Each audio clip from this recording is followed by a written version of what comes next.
to the Blue Rose Film Podcast, a show dedicated to celebrating the ongoing mystery and dream that is cinema, and tracing film history through the decades via the films that have meant the most to me.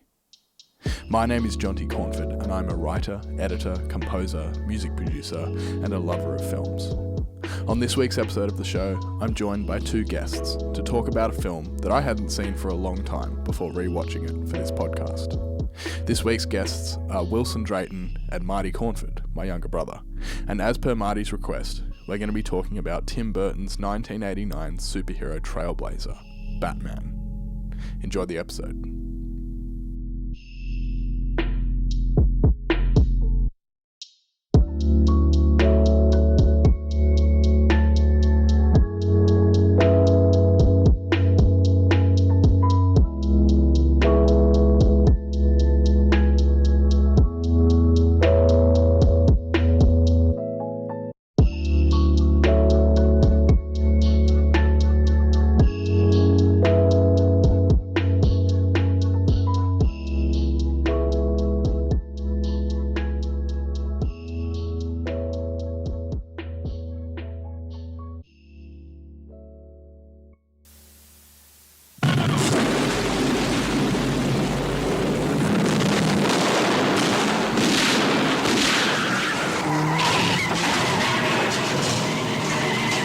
Vicky Vale.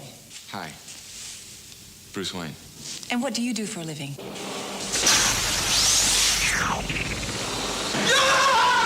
I'd like you to handle this operation personally. Me? Nice outfit. Hold on a second. I can't make it then either. I've got a very important meeting today. Don't kill me! Don't kill me! Don't kill me, man! What are you?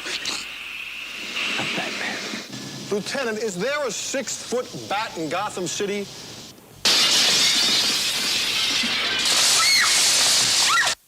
Alfred, let's go shopping.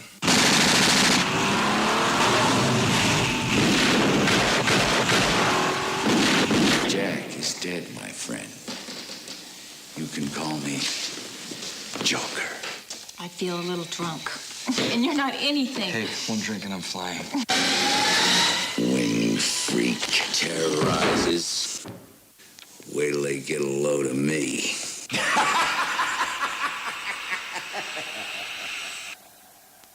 This is an episode of the Blue Rose Film Podcast.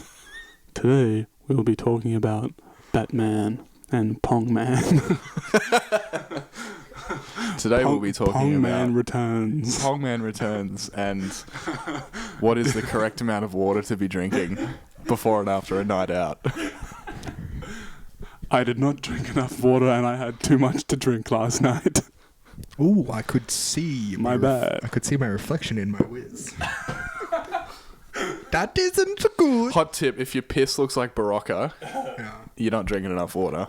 Well, have we started recording? Yeah. Oh shit, my bad. Whoops. Welcome to the Blue Rose Film Podcast. This is me trying to come in straight after 5 minutes of ASMR for people, depending on whether or not I've kept that in. Boys, Hello. welcome to the podcast, boys. Boys. I've got two guests with me today. We've got my brother, Marty. Hello. Apologies if telling our voices apart is difficult, but, you know, Sucks to suck, I guess. sucks to suck, I guess. And our good friend, Wilson. How are you, Wilson? I'm spectacular. Spectacular. Hello, I'm Wilson. Love to hear it. Hello, Wilson. Hi, Marty. So we're here today to talk about Batman, 1989, Tim Burton, Michael Keaton. This was your choice, Marty. It was. So tell me, why did you want to talk about Batman? What is it about this movie that you wanted to talk about? For anyone that knows me, Batman is kind of like a thing that I like a lot. You know, I have a lot of Batman merch. I have a Batman tattoo. I just kind of love Batman. I think the kind of main thing that got me about this movie, it was the first thing that made me fall in love with Batman, was, you know, just a little bit of real talk. I've always struggled with courage and bravery, and I just remember seeing this guy who's just a guy, just being like, I need to do good for people. He doesn't have superpowers. He just works really hard. And I remember being like, I can be brave too. Love it. Yeah. So what I thought we'd do is go around the table first. And if you remember the first time you saw this movie, tell me about what that was like. Did you like it? Did you not like it? How old were you? Who'd you watch it with? And then what's it like revisiting it? So just before we turn on the microphone, we're actually watching bits of it together. So, Wilson, do you remember the first time you saw this movie? Probably.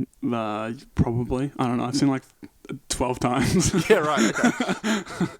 I think it was like when I was like 5, and I probably shouldn't have watched it.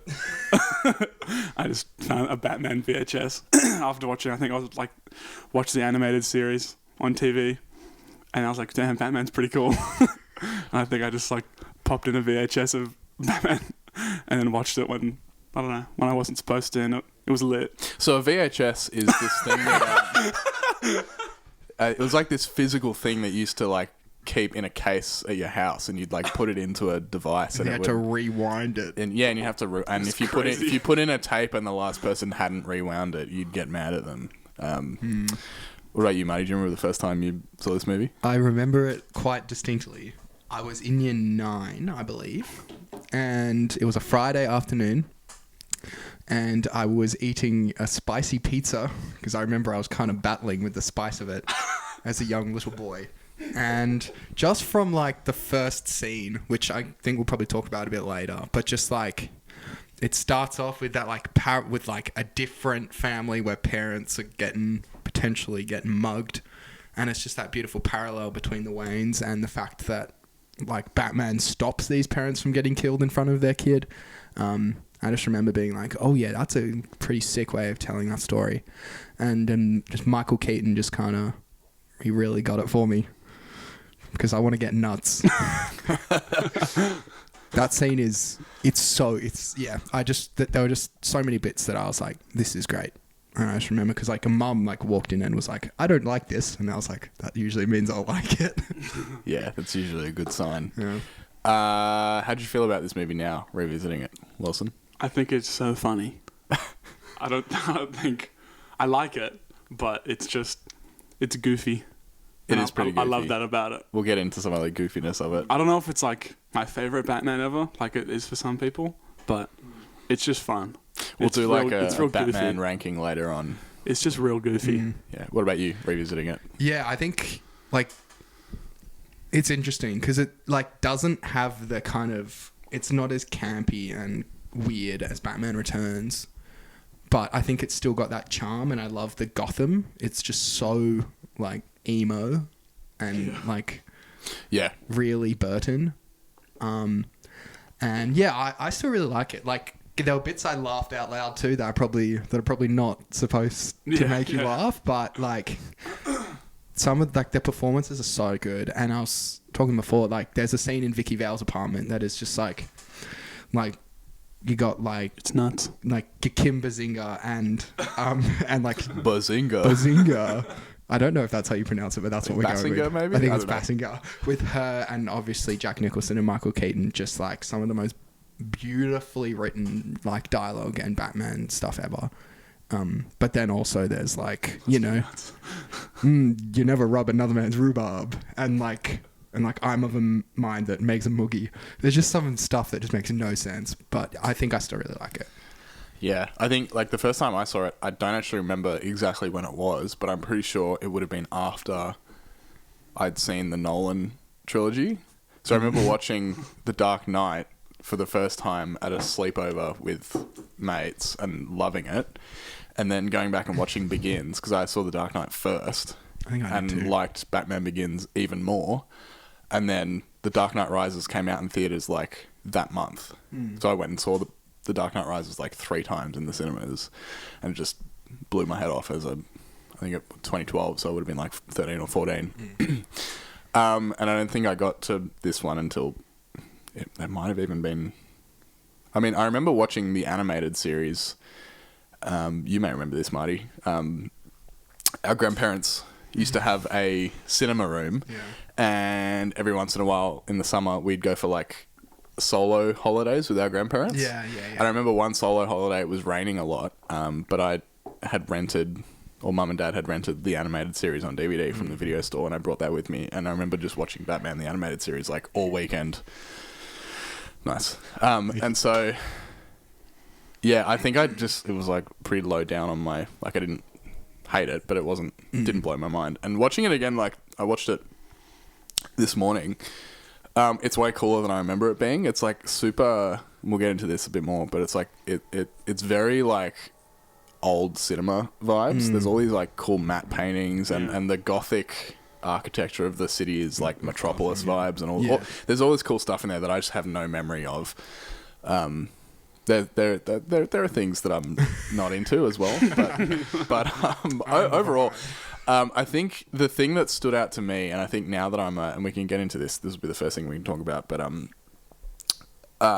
Jack Nicholson, I remember him being like so goofy and so over the top, which he is, but I'd forgotten that there's like half an hour before he turns into the Joker, and it's like amazing. He is unbelievable. And there's I wish I could remember who I heard this from, but there's this phrase where like when you think of classic cinema like character actors, whether it's like Nicholson or you know your Jimmy Stewarts or your Cary Grants or your Audrey Hepburns or all like the classic people, there's a phrase that I've heard that like when they're on screen the screen resonates.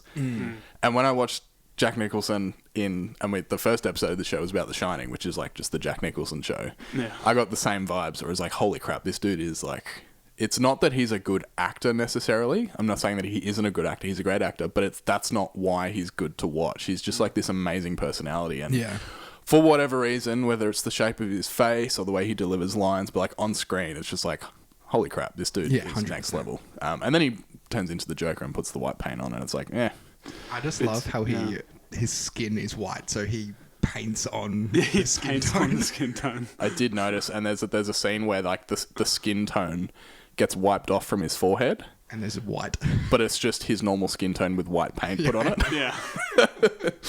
Thought that was pretty funny. So Marty, of the three of us, you're probably the Batman expert. Why don't you lead the way? All right. What do you want us to mull over? Hit us with some Batman wisdom. Like I watched this last night again and I was taking some notes, and I think the thing that really stands out to me is Bruce Wayne in this. I think he's a Bruce Wayne that I look at and I go, yeah, you dress up as a bat at night and beat up bad guys. Yeah, he's a real weirdo. Like probably more so than any other Bruce Wayne. Yeah. And I think the scene I mentioned before in Vicky Vale's apartment, he's having a conversation with Vicky Vale where, spoilers, he's trying to tell her that he's Batman. And he just can't do it. He just can't get the words out. He like mouths it after she leaves. Yeah. And it's just, and he tries to tell her so many times, and it's just like Bruce Wayne just can't communicate with people. And I think it's just like his communication, his like outlet is he has to, and it's obviously the classic thing like Bruce Wayne is the mask, but I think this movie does it best. I can't remember if it's in Batman Returns or this one. Is Christopher Walken in this one? He's in the second one. Yeah, it's in the second one then. He's just he cannot have a conversation with Christopher Walken, and he's just so awkward, and it's just weird and funny, and I agree. It's really well done. The scene where they're like sitting at opposite ends of the table. Yeah, and it's like the most basic trick in the book, just like placing two characters at either side of the frame when they can't communicate with each other, but it's so awkward. They're just like at opposite ends of this table trying to have a conversation, and he just doesn't know how to engage with her. And it's like the only like we get like Ben Affleck is this like suave ladies man, and like Christian Bale's kind of similar. Like Pattinson's a hermit. He's a crab. He's a little crab. And then like Kevin Conroy is kind of a mix of all of them. The goat. Yeah. Yeah, and then like Michael Keaton is just this like just weird. He's just weird, and I reckon it's just so good. And like Michael Keaton is like I don't think he gets the praise he needs to for a lot of his work, but he is phenomenal in these two movies. Yeah, I think that there's that element of like the awkwardness because when I think of Batman, I think of Christian Bale because that when he like walks in to the restaurant with like with like a girl on each side. Yeah, and but like, he's more of like an action hero than anything else. Yeah, absolutely. And because he's ripped as well. Yeah. And he's way more mobile than Keaton because Keaton can't turn his head. Which means that the fight scenes in this are very like to me they feel like comic book panels where it's like a series of stills, which they're not, but it has that kind of vibe because it's way less kinetic and way less. He can't move his head. He's very restricted, and so it's much more. Feels much more like that, but when I like Christian Bale, he's an action hero. Like when you think of those action sequences, he's just kicking ass, and it's the same with Pattinson and Ben Affleck as well. And Ben Affleck, yeah, we didn't even talk about him. I think the thing about the fighting that I found really interesting. So like the first fight scene we get, like with those two thugs. My bad. Just try and pull that again just a bit louder. This is all staying in, by the way. I really hope that Pepsi's worth it. Yeah. He like My bad. he like plays dead kind of thing, and then he comes back up, and it's very that like raw fight. Like it kind of reminds me of someone like Anakin. He's like not as skilled or whatever, but he's just got this like. He just like knows like when to punch. He knows when to do something. I know I'm gonna piss off a bunch of Star Wars fans, but like he just is so smart with what he's got. Like he fights the way he needs to fight. He like falls on the ground a bit, and then like someone will come over him, and then he'll use that. Like he's not that like he's not trained in martial arts. Yeah, like Christian Bale. he's not in like the League of Shadows like Christian Bale is. Yeah. He's just like. He knows he's a guy who his gadgets are so cool, and he like he uses what he's got so well. Well, there was a moment that I had no memory of that I thought was really cool because I remember obviously like in that scene that you talked about where he saves the family from getting mugged. I always thought that the first time you see Batman is when he like swoops down with the cape up. And there's the goofy bit before where it's like the long shot with the matte painting and the shadow, and which looks hand drawn probably because it is. But then you actually see him enter the frame where the two thugs are like arguing about the money, and there's like in the background, it's not even in focus; it's out of focus. In the background, there's this gap in like the machinery or the industrial piping or whatever in the background with smoke or steam that's lit. And you see the Batman just drop down in the back. There's no musical sting. It doesn't like do this like crash zoom on him or anything. It just happens in the background. And then you get the bit where he drops down in front of them and holds the cape up and does the whole thing.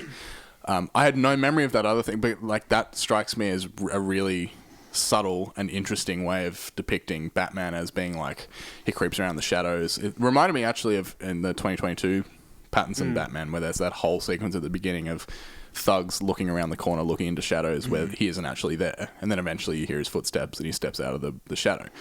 It reminded me of that. And then like 2 seconds later, he just like in close up jumps in front of the camera and goes, "I'm Batman." Yeah. Like, okay. When he's like, Thanks, man. Yeah. tell all your friends about me. Yeah. Who are you? I'm Batman. Yeah. I still get goosebumps when I watch that scene. And like, it's so silly. Yeah. But there's just something But I think about this it. one it lends itself to the silliness a bit more than some of the other ones because it is so stylized. It's super, like I said, it feels like classic cinema. Yeah. Because it has old matte paintings that look like matte paintings. They're not even particularly well integrated into those big establishing shots of Gotham. You've got the street, and then there's like very clearly it transitions into a matte painting of these big tall buildings. But also even just like the sets are all super like Gothic architecture. Yeah. All the gargoyles. Really, really strong very contrast and Burton. shadow. Yeah. And it, I think I said before, it feels like Metropolis, the Fritz Lang silent movie, which is a lot of people find that movie boring. I think it's awesome, but I think that when people make fun of this movie for being super silly, I think that criticism does stick with some of the later ones, which we get to later as well. Yeah. But to me, it just feels super stylized from the get go. So when he starts doing goofy Batman stuff, it makes sense because we're not in gritty wherever Christopher Nolan shot Gotham. It just Yeah. feels like that city that he Like shot it LA in. or whatever it is. Yeah, I don't remember. I'd have to look it up, but it just feels like a real just city. looks like New But that's what York. they're going for. Yeah. Whereas this is very much not that. It's No. super style. It feels like the animated series more than Yeah, anything. exactly. Yeah. I think Yeah. that's I'm pretty sure the animated series was very much influenced by it. I think it started as a faux sequel. Yeah, Right. yeah. Please don't come at me if that's Yeah, wrong. Who knows? Or like a spiritual successor type thing. Yeah. And I think the animated series works very well with that. Oh, it's beautiful. I love the animated series. It's so good. I was struck by as well, and probably this was like something that Burton might have wanted to do more of, and then when it was a success, the studios let him do it more in Returns, because there's way more of this in Returns. There's just this really weird, like, crass seediness to it. Like, in the first 5 seconds, a child gets, like, bumps into a prostitute. Yeah. I don't know if you remember Yeah. this, and there's just these little moments where like the real gross seediness of Gotham is present. But then when you get to Returns, obviously with DeVito as the Penguin, it just gets to it, My like word. goes to a whole other level. Just gross. But I'd totally forgotten how like just yuck the whole thing is. Yeah, and Yeah. this is going to sound weird, but there's something so beautiful about that. Like Yeah. that, like Batman brings hope in. Like, and I think a lot of that is trying to show, I guess, the like, and like obviously, you know, like for a lot of people, they're meeting Batman in this thing. Like it's like the police don't believe he's real and all that kind of stuff. And it's like this Gotham is like, it's shit. It's grim. Like there's crime before all the, like, you know, the Rogues Gallery doesn't really exist yet. But there's just crime and there's sex workers on the street bumping into children. Like, It reminds me a lot of, I think, the Batman 20, like the one of this year, 2022. I think it was influenced a lot by this one because that cinema is just disgusting and it's always raining. And like, Yeah. why would you want to live in either of those Yeah. two Gothams? Like, I don't understand why a single human would want to live in a crime-infested, just gross city. yeah. They both have very much, and like the, this film hadn't come out by the time '89 Batman came out, but very much I think the new Pattinson Batman feels like sort of, I don't mean watered down in a negative way, but a watered down version of what the city in Seven Yeah. feels like. Yeah. Oh, yeah. And Seven was '95, so not long after this movie, but yeah, it's got that like just Grimy. feels like literally just feels like hell on earth. It's Yeah. awful. Everything about it's disgusting. just disgusting. And like, there are like crime. There's like 1,000 crime bosses. Yeah. There's like Jim Gordon. Oh, then there's people like there's the what's his name, like Eckhart, the cop, just super corrupt cops. Like that's just like all cops. Am I right? Whoa. That's staying in. That's Throwing you under that bus. I'm happy to defend that. Mate, we'll start another political podcast. Just talk about defunding the police and shit like that. Yep. So, I Spicy wanted meatball. to bring up, let's talk more about the Joker, because there's Yes, when please. he like, so we can talk about the scene where he becomes the Joker, but what I wanted to ask if you guys noticed, when he comes back to his boss's like boardroom or whatever, Yeah. and he's in shadow and then he eventually shoots his boss. I don't know if you noticed this, but I picked up on it almost immediately watching it this morning. The score might as well be they just took the score from The Shining. It's so clearly evoking The Shining, and I think this is within the same decade that The Shining came out. So Jack Nicholson in The Shining is like very much present within the popular memory of him as a screen actor. And when he walks in and he's in the shadow, the timpani starts, and in The Shining, the timpani starts like retuning up, and then you've got like the weird jangly noises and everything, and he's just in the shadows and he's talking, and he's very much like, as he becomes the Joker, he becomes much more performative. Yeah. But in that moment, he's still very much like just a guy that's bonkers and is out for revenge and has every intention of just walking into this room and killing this guy. Yeah. In a way less like, I'm the Joker and I'm going to perform in front of everyone and do this big thing. I don't know if you guys noticed that, but I noticed that immediately. I was like, damn, this is like very clearly referencing The Shining. I have not noticed. Which is that, pretty no. cool. I think the cool thing about the Joker in this is like when he's still Jack Napier, there's this bit when he's with the girl and they're in front of a mirror and she comes up to him and he's like, and she tells him that he looks fine, and he just looks at her and says, "I didn't ask." Yeah. And it's Yeah, just like the moments like that from the start that like this man is evil. Yeah, he's not like, nice, dude. I think it is Yeah. cool as well, the like the difference in character they have of Jack Napier and the Joker. Like, I think there's like a clear. I think that's what you were saying as well earlier. There's like a very clear separation between the two. Like, one is just a sadistic murderer, and the other's a crazy clown that also is a sadistic murderer. Yeah. So it's just and I think Jack Nicholson plays that really well. Like, just the separation of these two crazy men. Like the scene dancing around the museum, I find that terrifying because he's just like vandalizing a bunch of art, just like dancing along with this music with a bunch of goons, and he's just there's just no remorse, no anything in like. I don't know, there's just something that's so terrifying about the like blatant like disregard for like all things beautiful. Like, I don't know if that's what Burton's going for in that, but it's kind of this just like, I don't care about any of this. Yeah, no, it reminds me of like the way you were talking about it. There reminds me of how I feel about like there are lots of shitty slasher movies, but like a good slasher movie, like when you think about Jason Voorhees in Friday the 13th or Michael Myers in Halloween, there's just no, like, you get the sense that there's not even a sense of what they're doing is evil. It's just in their nature to do bad stuff. And that's more scary than someone who's choosing to do evil, because at the very least you can empathize with the choice to do that. But whether it's the Joker in this movie or Michael Myers is probably the great example where you're just like, I can't even begin to empathize with what goes on behind the mask or behind the makeup. He just loves killing people. Because it's just like, and that is more scary to me because you can't humanize them. No. And that, just can be really unsettling. And I think that's probably something of what's going on there with that scene. And because like there are other versions of the Joker where you have moments like Joaquin Phoenix's Joker. Like, there are moments when you're like, I kind of know why he did that. I'm obviously not empathizing with him. No, well, He's an I think awful with boy, that though, but you empathize with him the first half of the movie, Yeah. the first 3/4 or whatever, and then he kills Robert De Niro. Yeah. It's just like the craziest. Like, oh yeah, no, he's a bad dude. Do you guys hear Quentin Tarantino talking about Joker? No, I haven't. So he makes a really great point that I don't think Joker gets enough credit for doing this. Because you're right, like the movie is asking us to empathize with Arthur Fleck, is that his name? Yeah. Through the whole thing.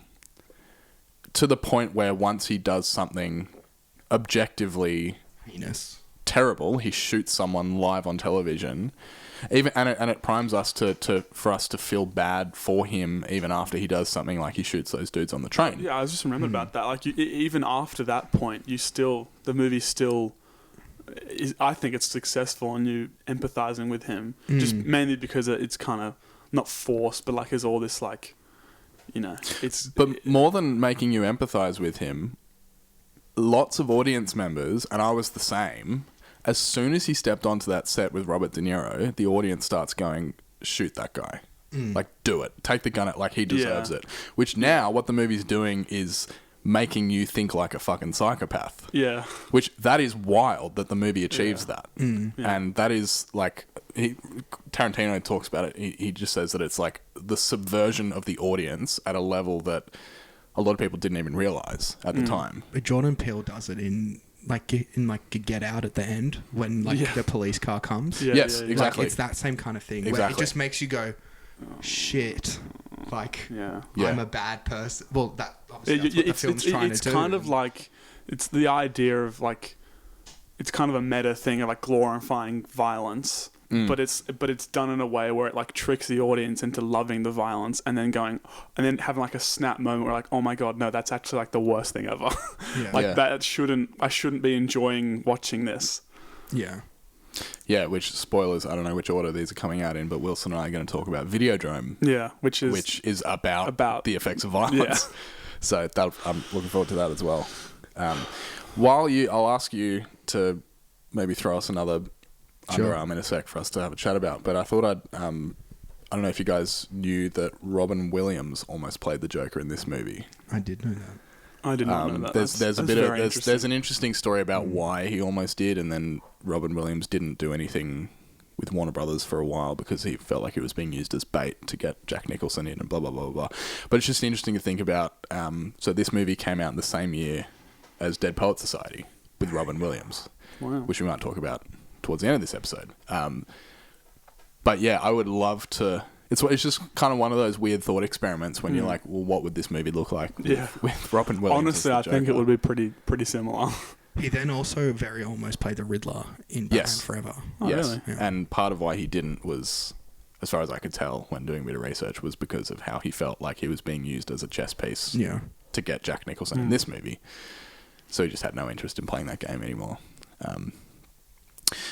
What else you got for us, Marty? Are there any other things that you want to chat about? I think it's just a lot that happens with the Joker that just kind of make me go, yeah, this guy is a thing. Like, there's a bit when he's watching the TV with Bob, who was just Jack Nicholson's mate, who Jack Nicholson was like, I'm not doing this movie if this guy isn't in it, which is really funny. And they're like watching the TV. Oh no, maybe it's with the girl. I can't remember. But they're watching the TV. And he has set up a gun with a punching glove that is perfectly at the TV. Yeah. And then he shoots it, and then he goes, this town needs an enema. I remember this, and I remember being like, that was one of those things where I was talking before about this. There's just like these weird moments of kind of weird sexual grossness going on. And yeah, I was like, where that just came out of nowhere. This like crass reference to an enema. And there's the same thing, like, we were just like watching the end then when they're up at the top of the clock tower and like Vicky Vale and Jack, because obviously Jack Nicholson just wants to get with Vicky Vale is kind of the thing. And he's like, you know, doing the dance, and then he's like kissing her neck, and then she sees that like Batman's there, so like she kind of plays along, and there's just a shot on Jack Nicholson's face as Vicky Vale kind of goes below shot, and it's like, what yuck. Yucky. Weird vibes. And like, yeah, just his whole dancing thing was kind of like that thing I was saying before, just the like, so just doesn't care. Yeah. And like when Bruce at the end like looks at him and asks him if he ever danced with the devil, in the cold moonlight, because that's what Jack says to him before he shoots his parents. Yes. That I'm just like, far out. That is Some good ass shit. It's some good ass shit. And it's like the fact that the start of the movie shows like Bruce saving a kid from losing his parents. Yeah. It's a great example of like rewatching movies. I think is so important. Some movies you can get everything that there is to get the first time around, but like when you watch this movie for the second time, that first sequence where Batman saves the family resonates so much more because you understand the context that you are given later on in the movie about why that's so important to him. Yeah. Well, yeah. And if you're seeing it for the first time, it's like, oh, that's nice, Batman saved a family. Watching it the second time, it has all this other context around it that makes it resonate even more. I think it's probably my favourite Wayne murder of all of, because we've seen it like 4 times. Yeah. I reckon, like, I enjoy the Snyder one. It's because it's just so stylized. It's got like the whole Dark Knight Like, it's got the Returns Dark thing. Knight Returns thing. It's got, like, Jeffrey Dean Morgan. And I guess the idea was that he was going to play Flashpoint Batman, but that probably isn't happening because Michael Keaton's doing it instead. The Christian Bale one's fine. I don't know. I don't even remember the Christian Bale one. Yeah. It's not that. Like, they die. Yeah. The one in Joker's is kind of a fun little subversion of it a little bit. But Yeah. I think this one's my favourite because it's just so, like, it happens quickly. He, like, rips the pearls. The other guy comes through, shoots him. Yeah. And then he looks the kid in the eye. And then they were like, quick, let's go. Releases the safety and he's ready to shoot the kid in like the face. he's about to shoot Bruce in the face. Yeah. Which, I don't know if I think we've talked about this before. The original, not the original script, but there was a version of the script of Joker where after the big climactic thing in the city and he's in the room with the therapist and he's laughing and what's so funny, he says, oh, you wouldn't get it. We then cut back to Bruce's parents getting murdered and we see young Bruce Wayne getting murdered as well, which would have been a really fun sort of subversion and which I think would have gone a long way to tying that movie off as its own singular thing, which Yeah. obviously now isn't. We've got Lady Gaga playing. I'm so keen for that. It's gonna be. It's gonna be a musical. If nothing else, I'm curious. Yeah. There's something different. Yeah. So, let's talk about. Let's do a little I think I had ranking. one more. We got one more thing. What was it? Was it about? What was it? I like Bruce Wayne's little glasses. They're really funny. I'm gonna remember it later. Something that I do really enjoy about this movie that is you kind of talked about it a bit earlier. Is I love the action in it, like all the punch up bits. They're just so much fun. They're really goofy looking because of the neck. Batman just gets shot at the start, Yeah. and he just like falls over, and then it's like, oh, the movie's done. Roll credits. Yeah. Actually, there was a moment that I wrote down, guy with swords, goofy as hell. Do you remember the guy who just pulls out two swords? Yeah. Yep. It reminded me of Indiana Jones. Yeah. There's a guy with the samurai sword and he just just shoots him. It reminded me of, like, it was so over the top. He like swings the swords around for like 5-6 seconds and then comes towards Batman. It's like, why did you? Yeah. Who are you showing off to? And I love Yeah, how I many, I just love it. how many. I know this might ruffle some fellas. He kills so many people Yeah. in this movie. It's ridiculous. Yeah. I guess it's fun. Yeah. And this just before we go into the score is Yeah. Score's Yeah. great. So Score's good. great. Yeah. like, and because it's obviously then like the animated series kind of takes it and runs with it it kind of extends on it a bit. I reckon this is my favorite Batman theme. Yeah. With Giacchino's is probably a close second. Yeah. And I know all the Hans Zimmer fans are going to come out. I think that But- Hans Zimmer, there's no real definitive There's not Batman theme like there is with Yeah. Giacchino and Like it's just And like The Zimmer one has a crumbles. similar thing though, where the Giacchino one has that 2-note yeah. motif. The Hans Zimmer one has a 2-note motif in it as well, which is in a lot of Begins. Shows up Right. sparingly in 2 and 3. I'm not going to bother trying to sing it, but if I can be bothered, I'll cut it in. Put it in now.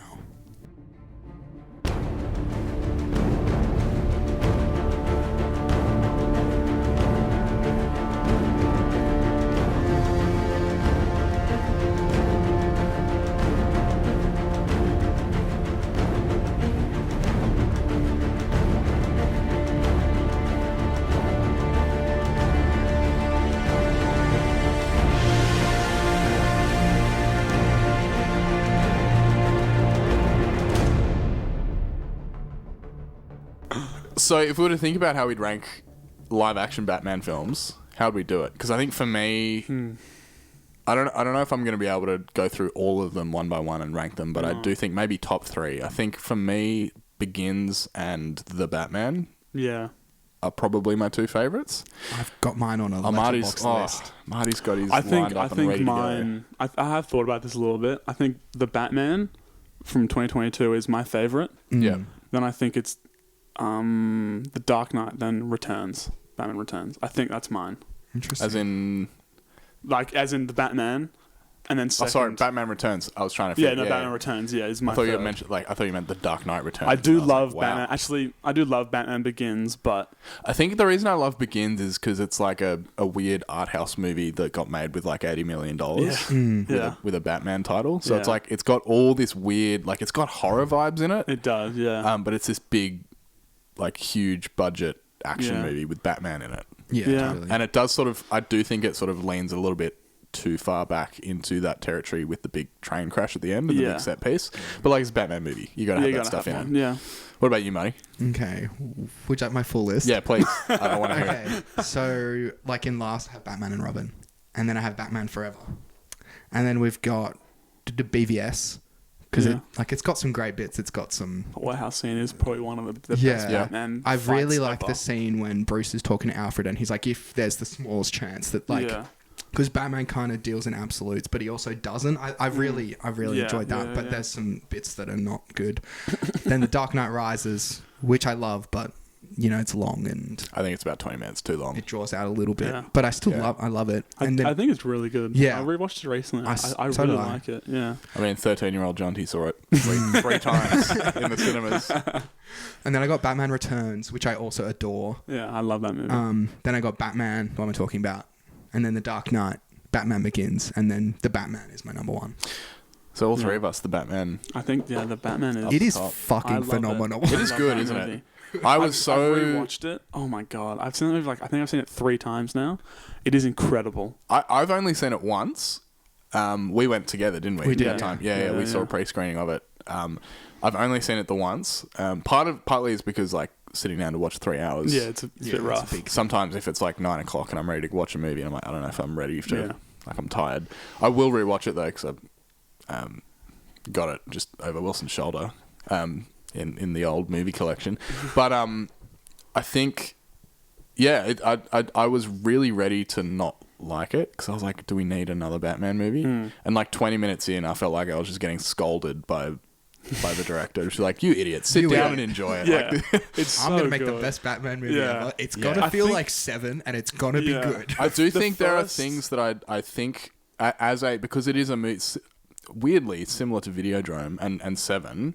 It is a movie that is about the effects of violence, and for a movie that's about the effects of violence, it does stall and sort of balk a couple of times at depicting that violence. And I'm Yeah. not saying that it needs to be like as graphic as something like Seven, but it does feel to me like it still needed that little extra push for Yeah. it to really. If it was rated, if they went for the MA rating, for Yeah, and not because I think Batman needs No. splatter in it, but I think for a movie that's going to interrogate how violence yeah, affects individuals and society, and it's going to take that subject really seriously, because it's Yeah. not a fun movie. Like, it's, No, it's no, no, dark no, and it's grim, dark, yeah. and that's part of why I like it. But Except for maybe the thumb drive gag. That's oh, funny. there's humor in there as well, but that's thematically yeah. it's so Yeah. grim and dark, and Yeah. I just think that if there was a little bit more, and look, I understand because it's a 4 quarters, like it has to appeal to everyone because it's a Batman movie, so they're not Yeah. going to turn it into like a R-rated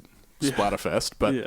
I do think that for it to work just a little bit better for me, there'd be a little bit more lingering on the violence, some- you know, not in a way that is like, look at all this violence. Like, some people have compared it to Saw, which I think is a really interesting comparison, because there's the rat trap, which is Yeah, very yeah. Saw-esque. I don't think it needs to go that far, but I think there was like just a little element, like if you push it a little bit further, like Yeah. thematically it would resonate a little bit more. Yeah, like there's that bit where the dude has it's like that news scene where you see it for like a second. It's like the most horrifying thing I've seen in With a the rat Batman. trap? Yeah, but Yeah. it's like of like the police commissioner just getting. It's like he's like screaming and Yeah. the Yeah. Riddler's just like yelling at him, and it's just like, damn, they went there. Yeah.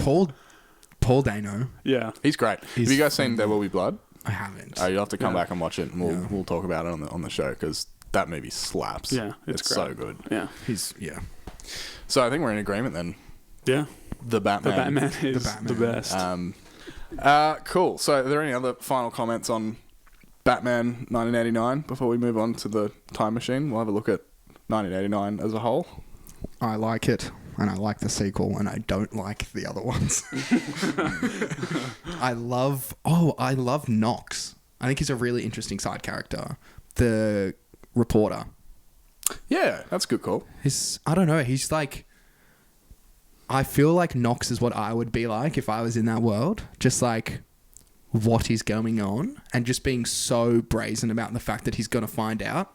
Like, he's at a fundraiser night and he's like, tell me what you know, to like Gordon and Dent. Oh, how good's Billy D in this? Fantastic. Yeah, Billy D. Williams. I totally forgot he was in this, because I think when I thought of Harvey Dent in these movies, I was thinking Tommy Lee Jones. Tommy Lee Jones, yeah. But then Billy D. Williams showed up, and I was like, oh, I totally forgot you were yeah. in this movie. It's always good to see him. He's. I thought it was funny, like, him in The Rise of Skywalker. You can smell the Denka rub coming out of the screen. And then when He's he's just like... so old and confused. and that girl's probably his daughter, but then he's going to go root her in the ship. Oh, disgusting. Whoa. We could probably cut that out. That's stated. Yeah, I think like Knox and Vale, they're just a really cool kind of like... They're like a buddy cop side story of Yeah. them trying to figure out who Batman is. and Batman is almost like necked and killed by the Joker's goons, but they get distracted by Vicky Val's flash on her camera.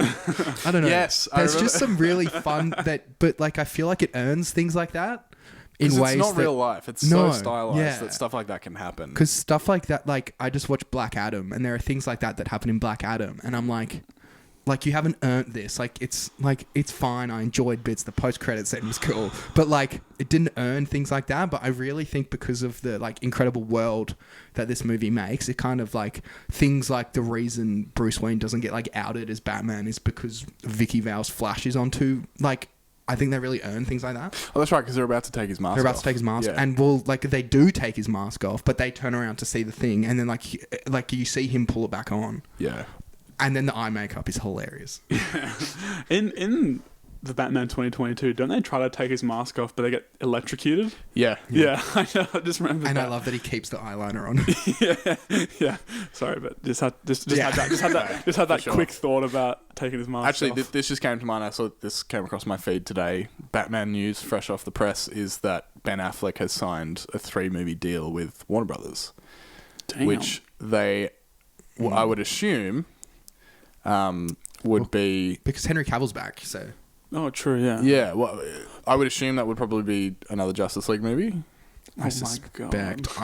yeah, and at least one solo Batman movie. yeah. But that doesn't make any sense because they've got Robert Pattinson.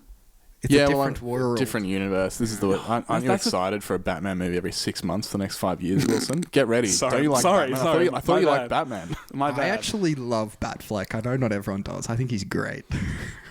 Hey, look, I think it's fine. I don't love any of those Snyderverse DC movies. Jared Leto can get in the fucking bin. Sorry. But look, I do think Ben Affleck in. Did you see the photo that I think his name's David Ayer released for the original? Have you seen this? No, I haven't. It's the worst thing. I've Search heard it up. some of It's the like bits the- from that Oh script my where god! people like It's a photo of what the original they like a pre-viz makeup they did on Jared Leto, and it is quite possibly the worst makeup I've ever seen in my sick. life. I'll have to look it up. like people like release the Ayer cut, but like I saw bits of the script and I'm like, look, this like that first The Suicide Squad movie stinks, but the thing that we didn't get was worse. Oh yeah. right. And unfortunately we had to get a Suicide Squad for us to get The Suicide Squad, which is amazing. Pretty but, decent. Yeah. Yeah.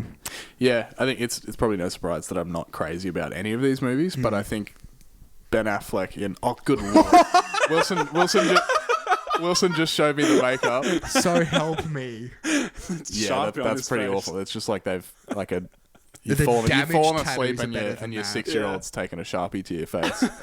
I do think Ben Affleck in Batman vs Superman was at the very least interesting, and his action sequences were not bad and actually had a bit of weight to them.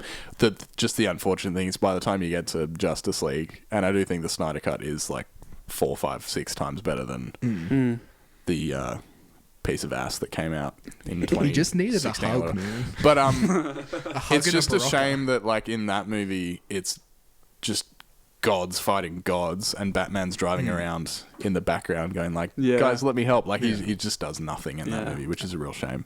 And like he does a bit more in the Snyder Cut than he does in. And He they does have- a little bit League, more, but but even so, yeah. he's just like a dude driving around. Yeah, and they have like a kind of cool reference to the Dark Knight Returns in the background at one bit. Yeah.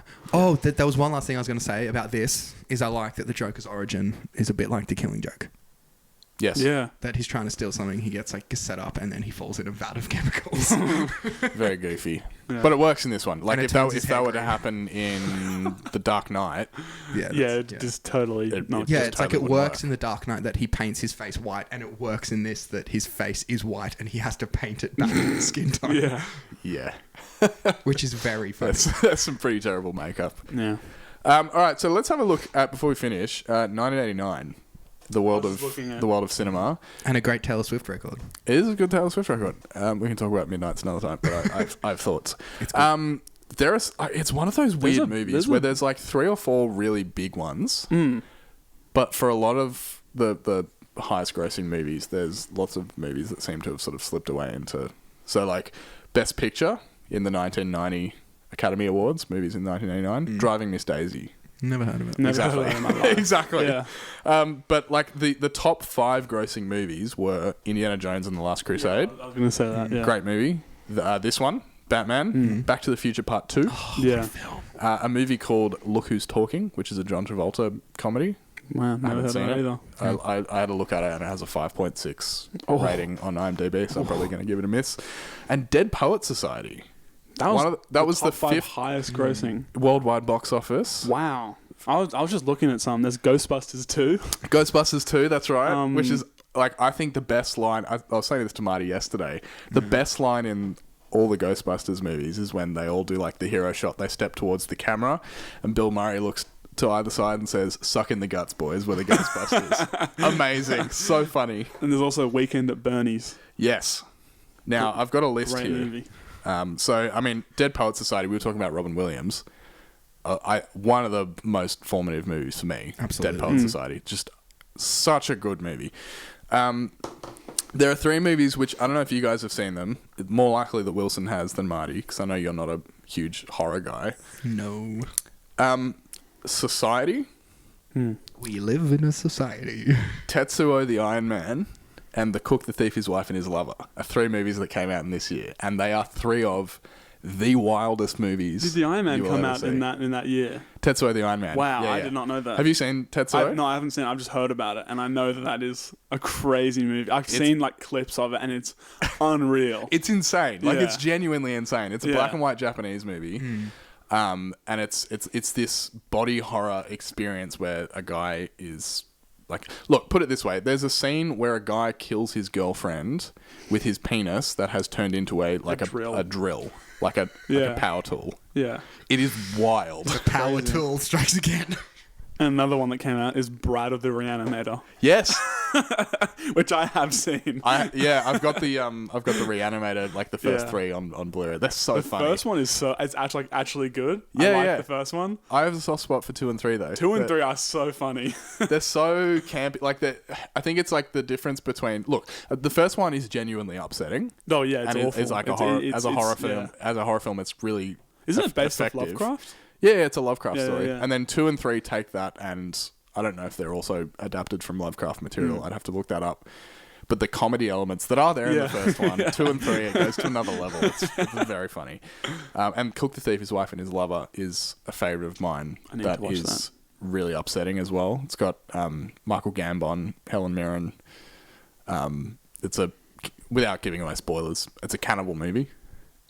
So if you're looking for a good cannibal movie, I would recommend Cook, the Thief, His Wife, and His Lover. I don't know if I want to watch that. I'm not going to lie to you. I have borrowed it from Jonty. That's right. I went to go see if I like pick it off the shelf, and it wasn't there. I was like, oh, where? Oh, that's right. I lent it to Wilson. Have you seen it yet or no? No, I haven't watched it. Okay, well, you got that to look forward to. Who knows about cannibals? When Harry Met Sally came out that year, Yeah, I was about to say that. Yeah. which I think is fantastic. Have you guys seen that one? No. Oh, add it to I the know list. I should because I love Rob Reiner. I think it is one of the iconic rom-coms. Like, when I think of like great rom-coms, I think of Annie Hall and I think of When Harry Met Sally.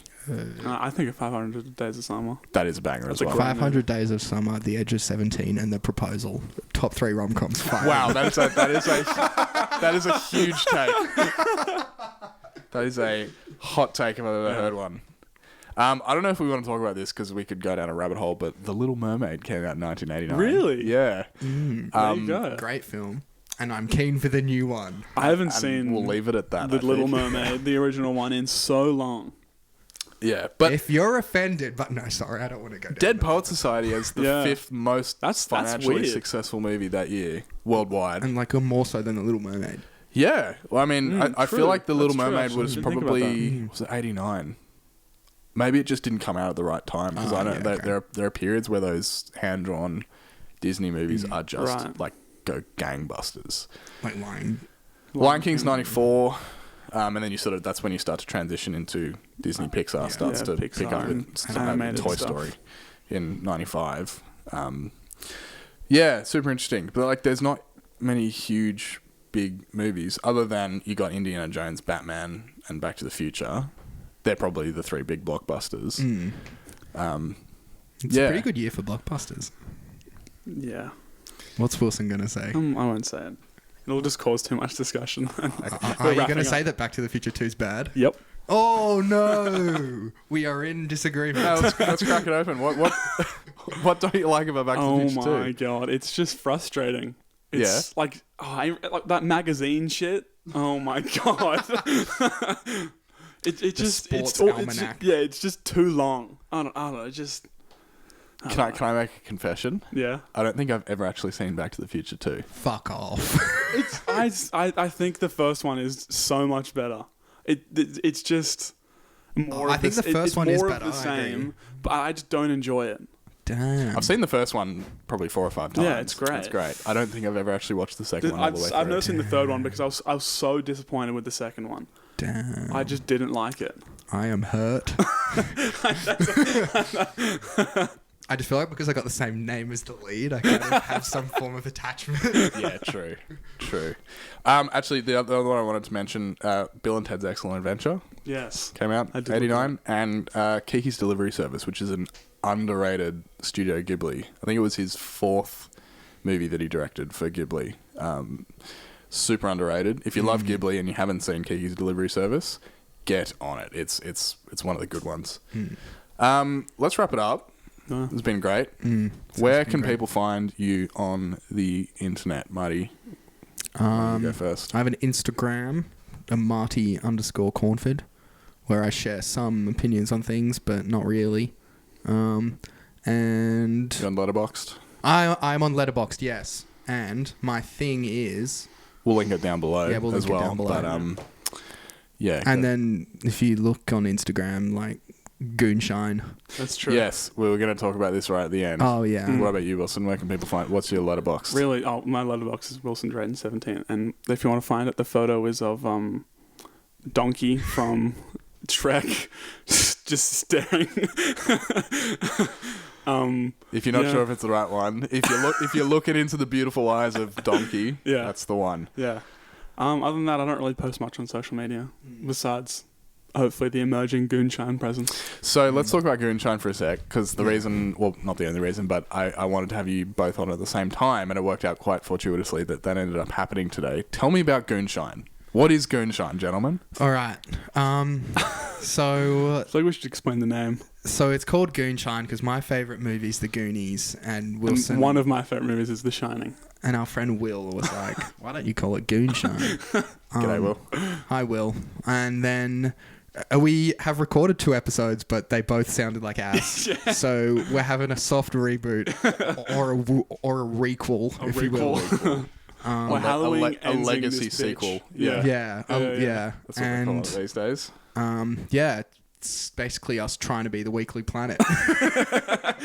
The aim of it was to get Mason and James on the podcast. And then it was also so we could get tax deductible comic books. Hell yeah, it was. Yeah. But yeah, and also we both really love comic books and comic book movies and movies and TV shows and things like that, and we wanted to be able to talk about them. And when the two of us are together, sometimes it's a bit silly, and I think bit that goofy. could be fun. Yeah. One day we'll release to the world our we put together a pitch for a Thunderbirds live action remake that may well be lost to time. We'll see. But Depends when our careers have been going long enough that it's okay if we get cancelled. That's my I release. have to say though, I'm proud of the story of what that film could be. Until we got into the casting. Until- we got into the You casting. put like proper thought into it, and then John Tonight just fucked it. Why don't we put all the worst people in Hollywood in one movie? So we will, on this show, I'll let you know whenever Goonshine launches. It'll be soon. It'll be Fingers soon. crossed. Fingers crossed. Fingers crossed. So keep an eye out for that if you're interested, because that's the vibe I'm getting from you guys. It's more of like a pop culture, comic book movie. Just chatting. Yeah. And there might be some characters. There might be some recurring segments. Bit of Absolutely. goofiness. Nowhere near as serious as the Blue That's Rose. the blue. Like, we're not going to be doing like a... Hey, that's what episodes deep like this dive. are for. They're not Yeah. going to be like a deep dive on The Shining, No. but we might do episodes on movies that I like this one, but we'll be talking about how Danny DeVito says, just the pussy I was looking for. Which in is one of the Batman Returns. great lines in cinema history. And then he Yeah. bites off someone's nose. But yeah, that's where you can find us. Daniel DeVito. Yeah, Just awesome. Goonshine on Instagram. Yeah. Sounds good. I'll link Yeah. it below as well. Thanks for joining me, boys. You're welcome, Very boy. welcome, boy. Hopefully we'll do another one, all three of us again. It's Yeah. been fun. I would love to. I don't know what order these are coming out in, but we'll see you next week for more bullshit about movies. I'm Jonty, yeah. and we've had Wilson and Marty from Goonshine on the podcast. Hell yeah. Hell yeah. Signing off. See you next time. Bye. See you, fools. Thanks for listening to the Blue Rose Film Podcast. You can support this podcast by leaving a 5-star review, or even better, just sharing it with a friend. You can get in touch by emailing us at bluerose.filmreview@gmail.com, or you can find us on socials and get in touch there. Don't forget to check out the blog, where you can read more pieces by myself about great films and continue the conversation. Big thanks to Marty and Wilson for joining me this week, and thank you to Acast for hosting this podcast. I'll see you next time, but until then, don't forget, it is always a good idea to show your friend a film that you think that they may not like. In fact, that's a reason that you should show it to them, especially if it was directed by Pasolini. Take care.